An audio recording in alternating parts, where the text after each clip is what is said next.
I am joined today by Jermaine Mak, all the way from Chaos Club Digital. What up, man? What's going on? How are you? I'm good. Thank you for having me. Awesome. Thank you so much for gracing us with your presence. I just have to let you know, man, you have the name of my favorite rapper. So, like, I can feel that this episode is just gonna be amazing. Well, hopefully, just do it justice. For sure, for sure. For sure. So, like, how's Zim, man? How's been Zim treating you? Zim has been good. I think a lot of potential from what I've seen, and I guess I use the word potential because I haven't been around for like the last 7 years. So this is me kind of coming back, kind of trying to see what's going on and how I can be of value with all the stuff that I've learned and all the experiences that I've been through. Oh, Yeah. no, that's dope, man. That's dope. Yeah. Talking about building straight from home. Yeah. So, you are part of Chaos Club. What do you do at Chaos? I'm the senior vice president of Chaos Club Digital, and I think what I do is kind of encompassed in a lot of different things. But overall, my mandate as a leader is to kind of be able to bridge gaps and build better markets and sustainable ecosystems for artists and creatives alike. So it looks different for everybody. And I always say that because what's sustainable for you might be 1.5 and what's sustainable for somebody else might be maybe just having a good streaming line of revenue or going on the road. Essentially all of it eventually comes together, but your starting point is always different, and identifying that is kind of important, and that's part of my job, or the major part of my job. So wellness and artist wellness or creative's wellness is very important. Yes, well, I mean, wellness is definitely very important. It's one of the things that I think now has come to the forefront of the music industry a lot more. You've got record labels like Sony setting up wellness programs. Warner also does similar stuff. And in our own way, we do what we can in our capacity to offer certain things for artists to be able to, feel like that light, that load rather, is lifted off of them. So be it having to be the therapist for the day or actually finding people that are versed in those areas, if the situation is deeper, to have those conversations is also part of what we've been focusing on a lot, because I think the major part of creativity that's undermined is the effect it has on the mind, or the effect that it may have on one's soul. Imagine you put your blood, sweat, and tears in something, but you might not feel like it's getting to where it's supposed to get to. So yeah, in a nutshell, it's pretty much that. I probably would break it down into business relations. It's phone calls with record labels, phone calls with distribution companies, it's phone calls with brands, and all of those require me to take a different role in each setting. So if I'm having a music conversation with a distributor, I'm essentially a label manager in that moment, because I have to figure out a couple of things that make the most sense from a distribution point of view. If I'm dealing with brands and partnerships, I guess I'm a brands and partnership specialist, because now I need to think in the mind of a CMO. I need to think like a marketer.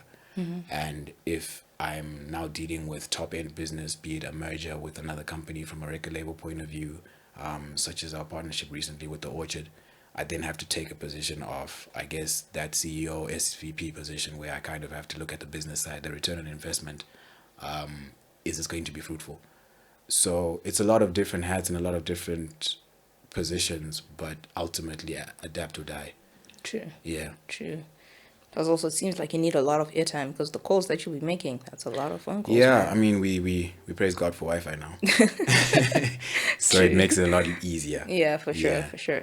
So you used to be an artist, or are you still an artist? I think one can always be an artist. I was never an artist to the point where we can talk about it and say, yo, this guy was out there. But Yeah.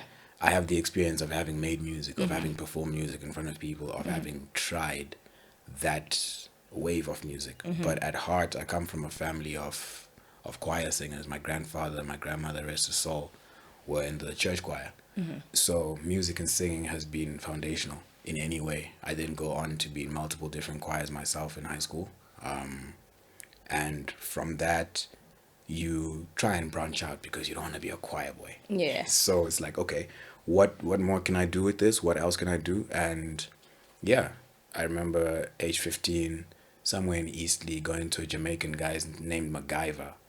And that was the first time I was in a recording studio. That was the first time I had somebody behind the desk tell me what to do, how to do it. I mean, I had a sweet 8, sweet 16, but like, you don't know what to do in that moment, right? True. And that opened up a whole new world. Went again a second time, so 2 songs came out of that. Really embarrassing, but it worked out. It worked out. And yeah, that was the first taste. I think after that, the next thing is my affinity and gravitas towards radio. That kind of happened to be the next phase in my music life, where I was listening to radio and I didn't like what I was hearing. I won't name the station, but it was a couple of them. Yeah. And it was like, okay, this can't be it. This can't be the be all and end all of what radio sounds like in our country. There's no entertainment value for someone like me. And I say someone like me at that time because I would have been considered a minority. I went to private school. All praise be to God. You're expected to, I guess, be able to plug and play with everything. But what Zim looked like then and what Zim looks like now is totally different. Totally different. Right. I when I was in high school, guys weren't still too cool to speak Shona. Yeah. Right. And now it's like there's that embracing that's happening again. But kind of getting back to it, then radio, I get to learn a couple of steps in that, and it just sparks the hunger or increases your appetite for what's out there. So yeah, that's kind of like my beginning of being an artist. I would say now, if I was to be an artist again, I'm more so of a radio personality and a presenter or a podcaster than I would be a musician. Yeah. Awesome. So would you say that your experience as a musician at that point in your life laid the foundation and just gave you the push to be where you are currently right now in your career? I would say without knowing it, yes. And looking back at it now in hindsight, definitely. Because I can have a conversation from a position of having done, right? And the better part is that I wasn't successful. So it's a lot easier to be able to say, this is what you could do to get it right, having gotten it wrong. And it's definitely now every day, it's like, I think every experience I've gone through has kind of set up an arsenal of different abilities. I'm like a Pokemon, you know what I mean? Like, I just kind of pick up and pick up and pick up, and it's all part of being open to learning. I'm more a learner than I am a teacher in any given moment, because I think part of also leading requires you rather to follow. True. That is true. Awesome. Okay, so before you were a senior VP, you used to be an A&R manager. How was that experience? That's probably the most exciting part of it, because no one wants to be a suit. It gets kind of boring at this point, right? That's true. But the reality of it is that I could have chosen to be in the position I'm in now from the beginning. But again, part of being able to lead requires you to follow. So I decided to be a manager, even though I could have been a CEO. The problem is everyone wants to be a CEO until they have to be a CEO. Yeah.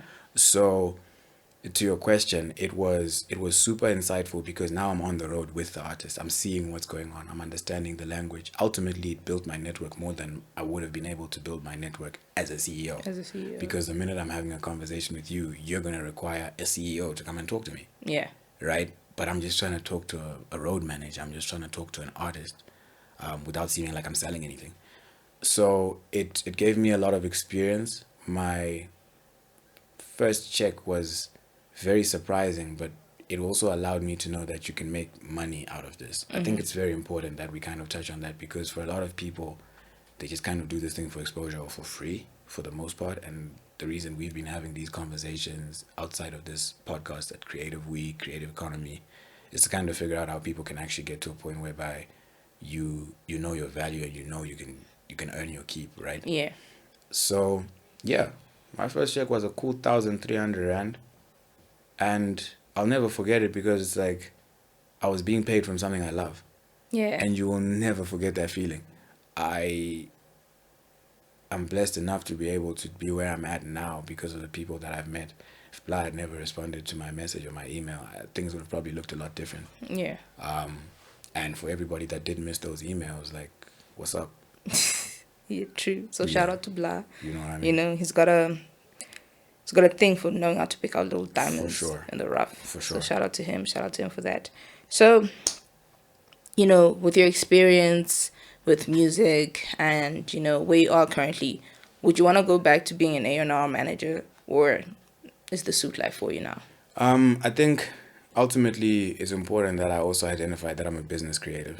And a lot of people would be like, what does that mean? But it means that in the roles that I play, I have to be as much of an artist as I have to be a businessman because I have to understand that gap. Yeah. So it's like, if I was to go back, I think I want to learn how to produce because that's something that I can't do. Not that I can't do, something I have not done. And that's something that I want to do. I believe once I learn how to produce, it's going to be a lot easier for me to be able to streamline product as far as getting the right artist in the right space, be able to make the music, tune the music, sell the music, Yeah. and brand the artist. So in some of these soft skills, I think it's important that people recognize that you can streamline yourself to become a business. I'm a services business as an individual outside of chaos. Blah is a service business as an individual outside of chaos, because we're fluid enough to be able to do what we can with very many different people in different capacities. So yeah, that's another service I want to add to myself, like just being able to produce. Yeah. Oh, that's dope. That's dope. That's dope. So, like, last time we had Blah on the show, he mentioned how QS worked with Sun and Denim, and he had his own views. What are Yeah. your views on the two? I mean, you can elaborate on what are your views. We kind of like point it out. All right, cool. So, so Blah mentioned how Denim is more of a fashion creative, right? Okay. And how typically he's happy, that they're doing their own thing, and things went the way they were. And then he also mentioned Janet Yes. Manure, right? Yeah. So essentially, he spoke about the Zim artists that have worked with Chaos. Okay. So, in your sense, do you feel like things could have gone differently with Denim and Sun, or do you feel like things panned out the way they panned out and it's for the better? I'm a firm believer in things being the way that they are for the reason that they are. And it's not to say that things go wrong or people have bad blood or anything Yeah, like that. yeah. But I think what's important is to note that at the time, I was learning and teaching, right? And at the time, it's important to also understand that we were very much in two completely different spaces, which is one of the things that I continuously am echoing with people around, is that I think it takes a bit more of exposure and understanding from an artist's point of view as to what the outside world looks like outwardly in order for you to know your positioning. So I had a vision, and I still do have a vision for both those artists. And sometimes the on the ground situation and circumstances require you to gravitate towards a certain direction. So the one thing that I am going to highlight on this podcast is the fact that if you're rapping or making music in English and you feel that you're not popping because the market requires you to rap in Shona or any other vernacular language, the question I need you to ask yourself as an artist, and this is just as a backrunner off of the conversation we're having, is how many countries speak Shona and how many countries speak English? Sure. And then secondly, you also need to ask yourself the question is that in a Zimbabwean point of view, you're going to be able to perform, which is great. You'll be paid what you're owed for your performances.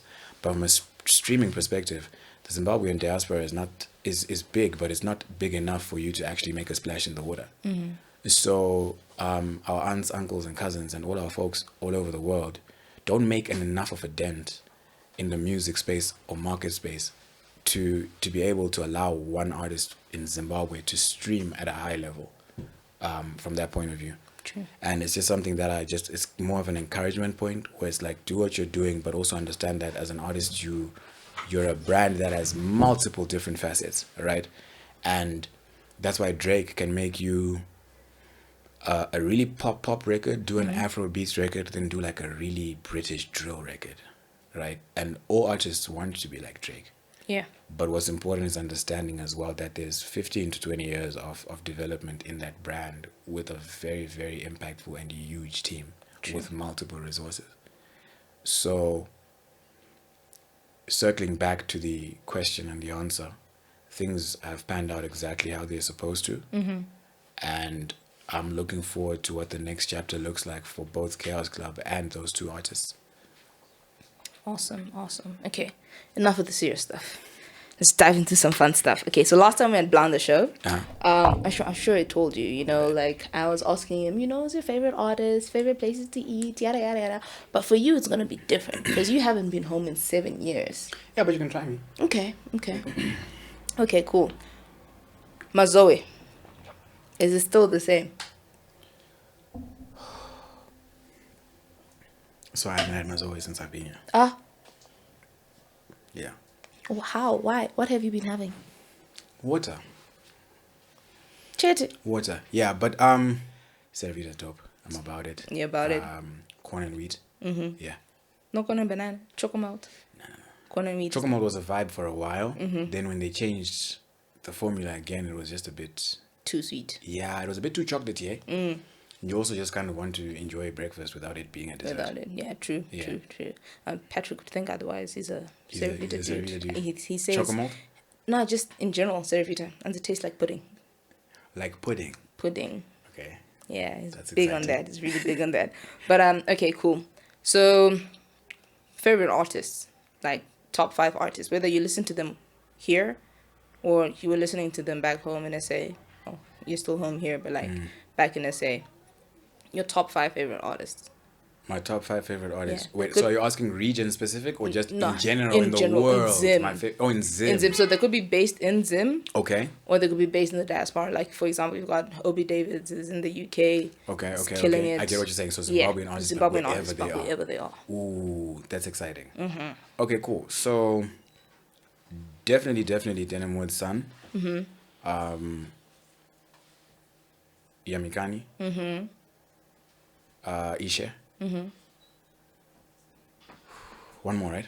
Yeah, one more. I'm gonna throw a curveball. Brian K. Brian K. Mentioned the whole corrupt, bro. But it's cool. It's cool.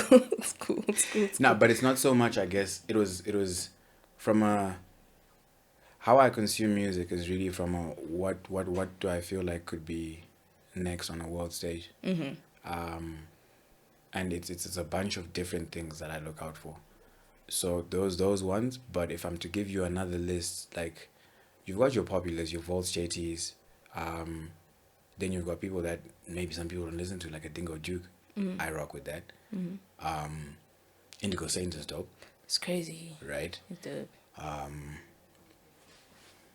Kim Akumbe is doing it. She Kim is. Akumbe is doing She's it. dope. She's dope. And there's someone that I listen to, and I'm trying to think. I don't want to say the wrong name. Is it a dude? Is it a It's girl? a lady. You can edit it out. Where did Is you it listen? Eden? Eden Lang. Light skinned, curly hair. Yeah. Yeah, the guitar. So it's the beauty of it is it's so different, and I don't think one should look at being any one thing, right? And that's the exciting part, where those are two completely different worlds of music that I'm currently really enjoying. Then you've got your staples, like voices that you just have been hearing for some time. Your Yeah. MZs, your Takuras. Good vibes. Good vibes. The music sounds good, and yeah, shout out to them. Shout out, shout out. All right, so like one more question, because I do understand you're a very busy man. I'm also a busy lady too. We got places to be. Favorite food spot? Favorite food spot. So I can only name places that I've been to now, I guess. Yeah, of course. I'm just gonna have to pick Gavas, to be honest. For everyone. Guys. Run that check. Sponsor the boy. For every time he comes home, he needs his own You feel meals. me? But where else can you suggest? There's the spot by Avondale. So you know Paneer, the drive-through your chicken in. Yeah. Opposite is like this dingy looking car wash like joint. Okay. It's all these suspicious looking areas. Yeah, no, if it's suspicious, Yeah. the food is tasty. That When you have to place. question your health, Exactly. you know you're living. Yeah, Okay. that place, Home Ground, and Kwafatso, those 3 places. That place, home ground in Kwafatso. Okay, cool. So then I think I need to do home ground Kwafatso, and wherever that place is, I need to find Yeah, it. it's by Avondale, that other place. Okay, that's Yeah. fine. And then I have a question for you. Yeah, for sure. Before we leave, why Terminal 1? Terminal 1. Because I feel like everyone who's coming on Terminal 1 who's not already, up and coming. I don't like to use the term up and coming. I feel like developing artist Emerging. is, developing, emerging. This is where you come to take off. You know what I Okay, mean? okay. So like the spotlight things that I do, for example, Murphy Cubic is performing at Roots. I'm Okay. sure by the time this episode airs out, he would have already performed. Okay. But a lot of people didn't know about Murphy Cubic, like people in my circle, Yeah. right? He's featured on the playlist a couple of times. Okay. I did the artist profile on him. Now he's headlining at, Roots. And people are like, yo, but I've seen this name before. Yeah. Were you talking about this Murphy Cubic dude? I'm like, yeah, that type of thing. I try to put people on people that aren't really played on mainstream radio. I feel like most of them are even more talented than the mainstream artists. Okay. It's just that, there's a lot of work into music. It's not just going in a studio and recording a song. There's a lot of admin work. There's a lot of this. There's a lot of that. So I like to use Terminal One as a little internet radio platform. Okay. Every Friday we've got new playlists. People you haven't even heard of, but they're killing it. Can I But curate the next one? Oh, yeah, for sure. We can up. collaborate. All right, cool. When's the next one coming out? You said Friday. Every Friday. All right, cool. Every Work on Friday. that. Sounds like a really dope vibe. Then I can actually get to listen to some stuff. Maybe we can sit down, listen to some music, put me on to some stuff that I haven't listened to, and then we can curate something out of that. Awesome, for sure. Thank you, man. No, thank you for having me. Awesome. Thank you so much. I won't keep you any longer. And thank you so much for joining. If you would like to follow more of what Jermaine does, please do hit him up on social media, International Mak. Yes, at INTL_MAK. Awesome. Thank you so much.